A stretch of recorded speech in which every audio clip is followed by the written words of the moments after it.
আজ একটা মেঘলা গ্রামের গল্প হয়ে যাক।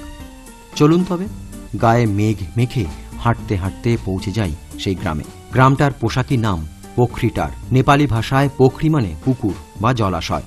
টার শব্দের অর্থ সমতল জায়গা, অর্থাৎ জলাশয়কে ঘিরে গড়ে ওঠা বসতি বা সেই গ্রামই পোখরিটার। তা পোখরিটারে জলাশয় একটা আছে ঠিকই, তবে এখন তা মজে যাওয়া পুকুর। সে কথায় পরে আসছি। এই গ্রামে এখনো পর্যটকদের আনাগোনা শুরু হয়নি, তবে শুরু হয়ে যাবে অচিরেই। জোর কদমে চলছে তার প্রস্তুতি। হোমস্টে ব্যবস্থা চালু হলেই এই গ্রামে সংসার পাতা মেঘেদের তাড়া খেতে হবে। এই গ্রামে পা দিলেই কারখানায় মেশিন চলার মতো একটা না একটা আওয়াজ ভেসে আসবে। কোথা থেকে আসে সেই আওয়াজ? কারখানা। এই অজ পাহাড়ি গায়ে কেমন যেন রহস্য আছে। সে রহস্য পরে ভেদ করা যাবে।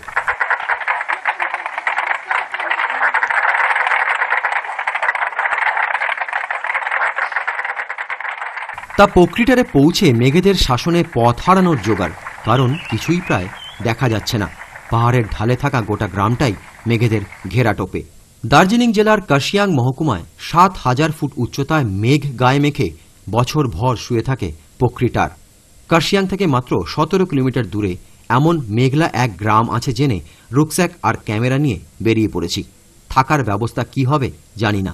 একজন স্থানীয় গ্রামবাসীকে বলা আছে তার বাড়িতেই উঠব, কিন্তু একে মেঘেদের দাপট, তার উপর ঠান্ডায় গুটিসুটি মারা গোটা গ্রামটাই যেন ঘুমিয়ে পড়েছে। রাস্তায় লোকজন নেই, ফলে কাউকে জিজ্ঞেসও করতে পারছি না।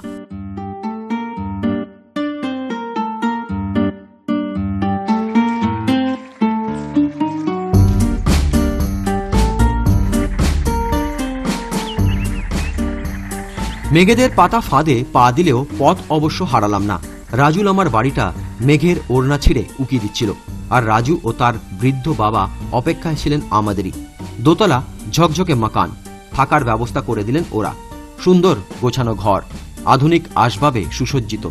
প্রথমে এভাবে উটকো অতিথি হতে খারাপই লাগছিল, কিছুক্ষণ পর সেই অস্বস্তি কেটে গেল।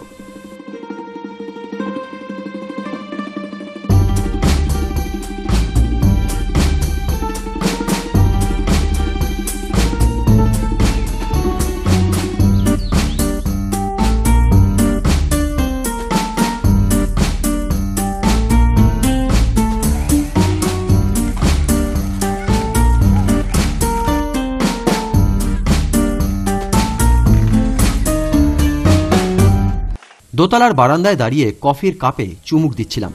মিহি পাউডারের মতো মেঘের দল যেন পাড়া বেড়াতে বেরিয়েছে। অচেনা আগন্তুকদের যে তাদের না পছন্দ তা বোঝাতেই যেন আমাদের চোখের দৃষ্টি জুড়ে থাকা ফ্রেমকে আরও সাদা করে চলে গেল। অন্তরে যখন মেঘদূত ডানা মেলছে, তখন হঠাৎ বাইরে ঝমঝমিয়ে বৃষ্টি। কলকাতায় তখন নির্ঘাত ৩৮ থেকে ৪০ ডিগ্রি গরম, ঠাটা রোদ।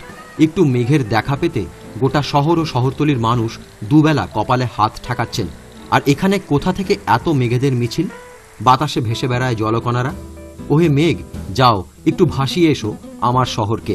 ওই শহরে একচিলতে ফ্ল্যাটের জানালার গ্রিল ধরে যে মেয়েটি অপেক্ষায় থাকে এক পশলা বৃষ্টির, যাও মেঘ, তাকে ভিজিয়ে এসো। তাকে বলো আমি তোমাকে পাঠিয়েছি। এই পাহাড়ি গ্রাম থেকে আমি তোমাকে পাঠিয়েছি তার চিবুকে বৃষ্টির ফোঁটা এঁকে দিতে।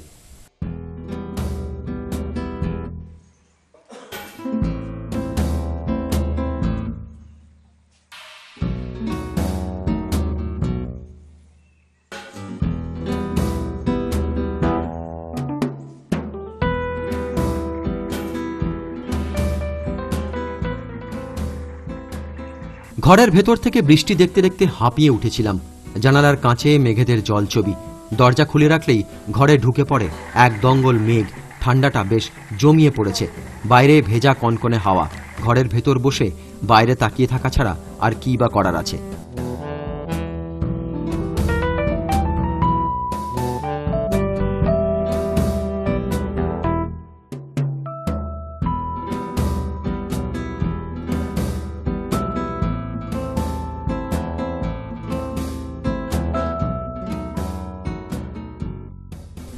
একটা সময় বৃষ্টি থেমে যায়। হঠাৎ সব মেঘ উধাও। নিমেষে যে কোথায় চলে গেল বোঝা মুশকিল। গৃহবন্দী থাকার বাসনা নেই, তাই নেমে পড়লাম রাস্তায়। গোটা গ্রামটায় খানতিরিশেক পরিবারের বাস।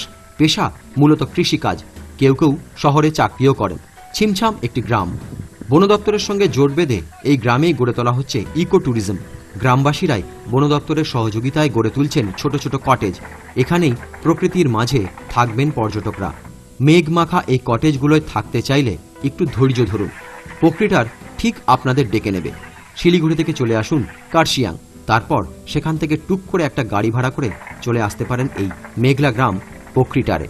এখান থেকে মহার্ঘ কাঞ্চনজঙ্ঘা দেখা গেলেও কখন দেখা যাবে তা স্বয়ং ঈশ্বরও বলতে পারবেন না, কারণ সারা বছরই এখানে গাভীর মতো মেঘ চড়ে বেড়ায়।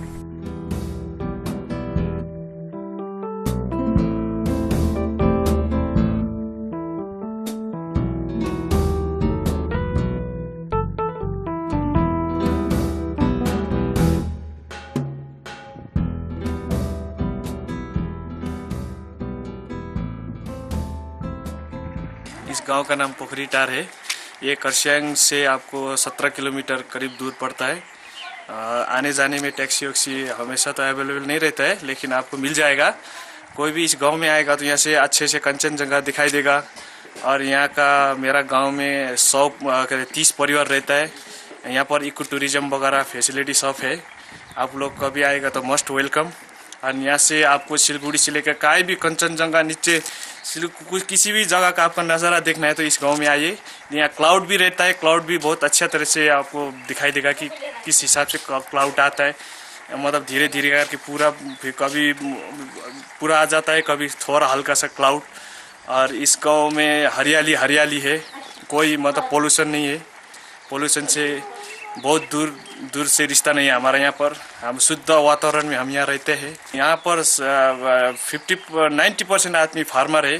यहाँ अपना ही खेती बाड़ी होता है, अपना ही साग सब्जी बनाता है, खुद खा लेता है। गाय का पालन है, गाय पालन करता है। और यहाँ से दूध वगैरह घी छुरपी सब मिल जाता है। यहाँ पर मूली का फसल है, मूली होता है, गाजर होता है, बीन्स होता है लोकल यहाँ का। और लगाने से पोटैटो भी होता है।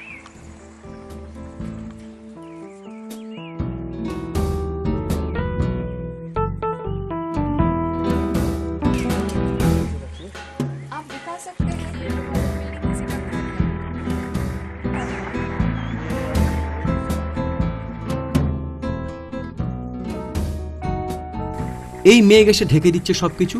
সামনে ঘন মেঘের আস্তরণ। কয়েক মিনিট পরই দল বেঁধে আসা মেঘেরা হাওয়া। আবার সেই সবুজ প্রকৃতির পাহাড়ের ধাপে ঝুলে থাকা বাড়িঘর, চাষের জমি, ক্ষেতের ফসল সব পরিষ্কার চোখের সামনে। এ যেন ম্যাজিক। সেই ম্যাজিক দেখতে দেখতেই মেঘ গায়ে মেখে পাহাড়ি পথে হারিয়ে গেলাম। সেই অর্থে এখানে দেখার মতো হুমড়ি খেয়ে পড়ার কিছুই নেই। নেই পরিমরি করে খেয়ে দিয়ে সাইট সিন করতে যাওয়ার তাড়াও, কিংবা ব্যাগ বোঝাই করে কেনাকাটি করতে ছোটারও কোনো সুযোগ নেই। প্রকৃতিরে শুধু নিরবচ্ছিন্ন অবসর।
মেঘ গায়ে মেখে এলো পাথারি পাহাড়ি পথে হাঁটতে হাঁটতে অরণ্যের সাথে দেখা হয়ে যাওয়া।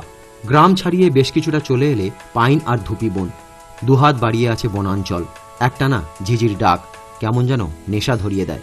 গা ছমছমে পরিবেশ, চরাচরে কেউ কোথাও নেই। কাহিনীতে যেন কোনো ক্লাইম্যাক্স নিয়ে অপেক্ষা করছে এই অরণ্য। নিশির মতো ডাকছে, গভীরে আরও গভীরে যাওয়ার হাতছানি। গাছেদের সংসারে নিজেকে অচেনা মনে হয়, মাথা উঁচু করে তাকালে আকাশও দেখা যায় না। আকাশের মুখও ঢেকে দিয়েছে গাছেরা। কোথাও একটা পাখি ডেকে ওঠে। অরণ্যের নিস্তব্ধতা ভেঙে খান খান হয়ে যায়। এই গহন অরণ্যে পাখির ডাকও অচেনা লাগে। ভয় করে ওঠে, মৃত্যু ভয়। মনে হয় গাছেরা আমাকে দেখছে। তাদের দৃষ্টি আমাকে কেমন অবশ করে দিচ্ছে। শরীর থেকে মুছে যাচ্ছে শহরের গন্ধ। খুলে পড়ছে পোশাক। আমার শরীরের অঙ্গ প্রত্যঙ্গ প্রসারিত হচ্ছে ডালপালার মতো করে। আমি কি গাছ হয়ে যাচ্ছি? আমার শরীরে জন্ম নিচ্ছে ক্লোরোফিল। ধমনীতে আর রক্ত বইছে না। আমি গাছ হয়ে দাঁড়িয়ে আছি শত শত বছর। আমারই ডালপালায় জন্ম নিচ্ছে মস ফার্ন।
জঙ্গলে জঙ্গলে ঘুরে যখন ডেরায় ফিরলাম তখন বেলা গড়িয়েছে। কিন্তু তা বলে কি আর ঘরে বসে থাকা যায়? বাইরে এই মেঘ তো এই আলো ছায়ার খেলা। পোখরি মানে যে পুকুর তা তো প্রথমেই জানিয়েছি। এই গ্রামটা গড়েই উঠেছে একটা জলাশয়কে ঘিরে। যাকেই জিজ্ঞেস করি পোখরি কাহা হ্যাঁ, সেই উধার বলে হাত দেখিয়ে দেয়। তো সেই উধার আর কিধার তা খুঁজে পাই না। শেষে জলাশয়ের সন্ধান পেয়ে তো মাথায় হাত। গোটা জলাশয়টাই মজে গিয়ে সবুজ হয়ে গিয়েছে। আর সেখান থেকে দিনভর ভেসে আসছে সেই কারখানার মেশিন চলার মতো আওয়াজ। এই গ্রামে পা দেওয়ার পর থেকেই একটানা সেই আওয়াজটা পেয়েই চলেছি। এবার দেখলাম সেই আওয়াজ আসছে ওই বুঝে যাওয়া জলাশয় থেকেই, এবং সেটা নাকি ব্যাঙেদের সমবেত সঙ্গীত। হাজার হাজার ব্যাঙ একসঙ্গে ডেকে চলেছে এক নাগারে।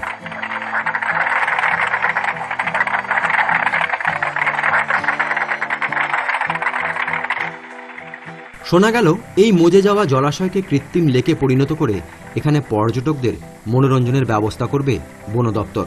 তাই উদ্বাস্তু হওয়ার ভয়েই কি ব্যাঙেদের এমন সম্মিলিত প্রতিবাদ?